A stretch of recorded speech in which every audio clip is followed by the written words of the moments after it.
ಮೋದಿಯವರ ಸರ್ಕಾರ ಏನು ಬಿಜೆಪಿ ಸರ್ಕಾರ ಇವತ್ತು ಬಹಳ ಸಾಧನೆ ಮಾಡಿದ್ದೇವೆ ಅಂತ ಹೇಳ್ತಾ ಇದಾರಲ್ಲ, ಅಲ್ಲರಿ ಅವನು ಊಟನೂ ಮಾಡಬೇಡ ಅಂತ ಹೇಳ್ತಿದ್ವಿ.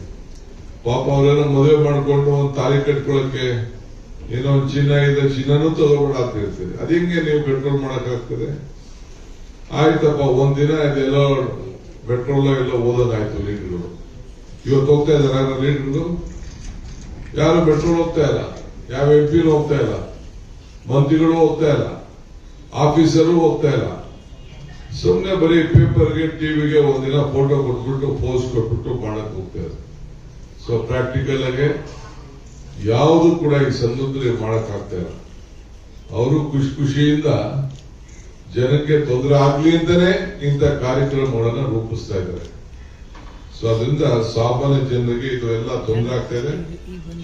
ನೀವು ಈ ಸಂದರ್ಭದಲ್ಲಿ ನಮ್ಮ ಪರವಾಗಿ ನಿಂತ್ಕೊಂಡು ಏನು ಜನರನ್ನ ಲೂಟಿ ಮಾಡ್ತಾ ಇದ್ದಾರೆ, ಪಿಕ್ ಪಾಕೆಟ್ ಮಾಡ್ತಾ ಇದ್ದಾರೆ, ದ್ರೋಹ ಮಾಡ್ತಾ ಇದ್ದಾರೆ, ಈ ಸರ್ಕಾರ ಕಿತ್ತು ಹೋಗಲಿಕ್ಕೆ ನೀವೆಲ್ಲ ಕೂಡ ಸಹಕಾರವನ್ನು ಕೊಡಬೇಕು ಅಂತೇಳಿ ತಮ್ಮನ್ನು ಪ್ರಾರ್ಥಿಸಿ, ಮಧ್ಯಾಹ್ನ ನಾವು ಅನೇಕ ತೀರ್ಮಾನಗಳನ್ನು ಇವತ್ತು ಪಕ್ಷದ ಪದಾಧಿಕಾರಿಗಳ ಸಭೆಯಲ್ಲಿ ನಾವೇನು ತೆಗೆದುಕೊಳ್ತೇವೆ, ಚರ್ಚೆ ಮಾಡ್ತೇವೆ, ಅದನ್ನು ಕೂಡ ತಿಳಿಸುವಂತ ಕೆಲಸವನ್ನ ನಾವು ಮಾಡ್ತೇವೆ.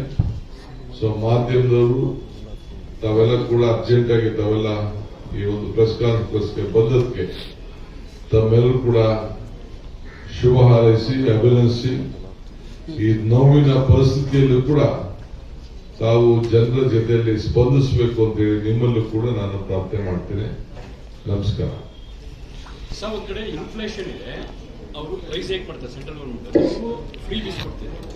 ಅಂದ್ರೆ ಜನರ ಜೀವನ ಮಟ್ಟ ಕುಸಿತಾ ಇದೆ. ಅದನ್ನೇ ಹೇಳ್ತಾ ಇರೋದು, ಆದಾಯ ಪಾತಾಳಕ್ಕೆ ಹೋಗ್ತಾ ಇದೆ, ಬೆಲೆ ಏರಿಕೆ ಗಗನಕ್ಕೆ ಹೋಗ್ತಾ ಇದೆ.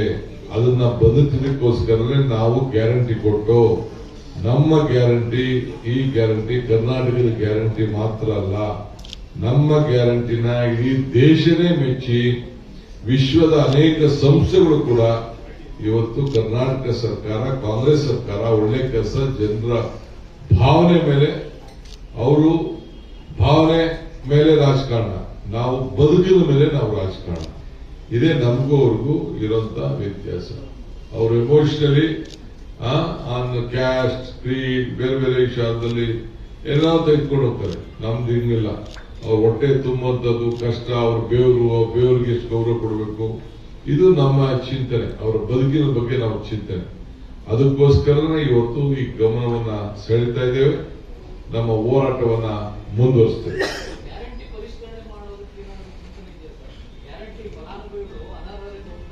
ಇಲ್ಲ, ಅದೇನಾಗಿದೆ ಅಂದ್ರೆ ಸುಮಾರು 100 ಕೋಟಿ ರೂಪಾಯಿ ಅಷ್ಟು ಯಾರು ಗ್ಯಾರಂಟಿ ತೆಗೆದುಕೊಳ್ತಾ ಇದ್ರು ಅವರು ಎಲ್ಲ ತೀರ್ಕೊಂಡಿದ್ದಾರೆ. ಆ ತೀರ್ಕೊಂಡಿದ್ದಂತ ಸಂದರ್ಭದಲ್ಲಿ ಆ ದುಡ್ಡು ಬೇರೆಯವ್ರಿಗೆ ಹೋಗಿ ಮಿಸ್ಯೂಸ್ ಆಗ್ತಾ ಇದೆ. ಅದು ದಾಖಲೆ ಬಂದಿದೆ. ಎರಡನೇದು, ಆ ಟೈಮಲ್ಲಿ ನಾವು ಚೆಕ್ ಮಾಡೋದು, ಆ ಟೆಲಿಫೋನ್ ನಂಬರ್ಸ್ ಎಲ್ಲ ಯಾರಲ್ಲೋ ಕೊಟ್ಬಿಟ್ಟಿದ್ದಾರೆ.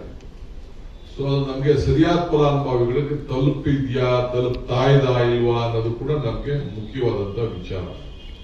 ಈ ವಿಚಾರದಲ್ಲಿ ನಾವು ಅದನ್ನ ಮತ್ತೆ ಅವರಿಗೆ ನಿಮ್ಮ ದಾಖಲೆಗಳನ್ನ ಸರಿಯಾದ ರೀತಿಯಲ್ಲಿ ಕೊಡಿ ಅಂತ ಕೇಳಲಿಕ್ಕೆ ಈಗಾಗಲೇ ಚರ್ಚೆ ಅನೇಕ ಸಲಹೆಗಳು ಬಂದಿದೆ. ನಮ್ಗೆ ಈಗಾಗಲೇ 100 ಕೋಟಿ ರೂಪಾಯಿ ನಮಗೆ ಇದರಿಂದ ಹೆಣ್ಮಕ್ಳು ಗೃಹಲಕ್ಷ್ಮಿ ಒಂದೇ ಇಲಾಖೆಯಲ್ಲಿ ನಮಗೆ ಇದು ಮಾಹಿತಿ ಎಲ್ಲ ಬರ್ತಿದೆ. ಈಗೆಲ್ಲ ಪ್ರತಿ ತಾಲೂಕಿಂದ ಕೂಡ ನಾವು ಅದನ್ನ ರಿವ್ಯೂ ಮಾಡ್ತಾ ಇದ್ವಿ. ಸೊ ಮಾಡಿ ಮಾಹಿತಿಯನ್ನ ಪಡಿತಾ ಇದ್ವಿ.